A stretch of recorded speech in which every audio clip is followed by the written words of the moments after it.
今日咧就將會講個叫 group by 嘅 function 啦，即係佢簡單過 sum if 添啦 even。咁我 sort of 諗到佢可以做嘅嘢，其實就係譬如你每一條 entry 咁啦。一般嚟講，咁你譬如你個 entry，咁譬如你呢個 interface，呢係每個 transaction 咁啦嚇，咁呢度有8個 transactions 啦。咁每個 transaction 咁可能 involve 咗某個 account，咁 end up 你就出咗個 summary 咁樣啦。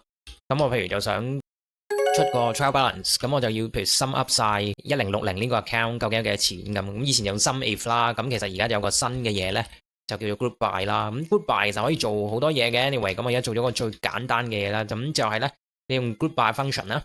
咁第一個就係 row fill 啦，即係揀咗你有邊啲 row 啦。咁我而家 sort 淨係得一個 fill 啦，就係 account number 啦。跟住 comma 之後 values 就你想出啲乜嘢，你嘅結果係啲乜嘢咧？喺邊一行出現咧？就係 value 啦。咁佢 amount 啦，咁 amount 嗰度啦。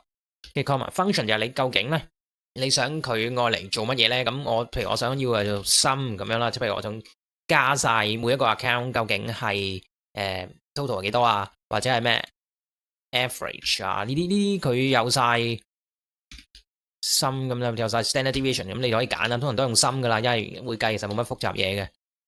咁你跟住 stop 完之後咧，咁佢就已經同你出咗個summary 咁樣咯。咁佢後面其實有啲乜嘢 filter 咁樣嘅 filter array，咁譬如我想 filter 我個 account 要大過2000咁樣啦，咁我就揀咯，我個 account 要係大過2000咁樣咯。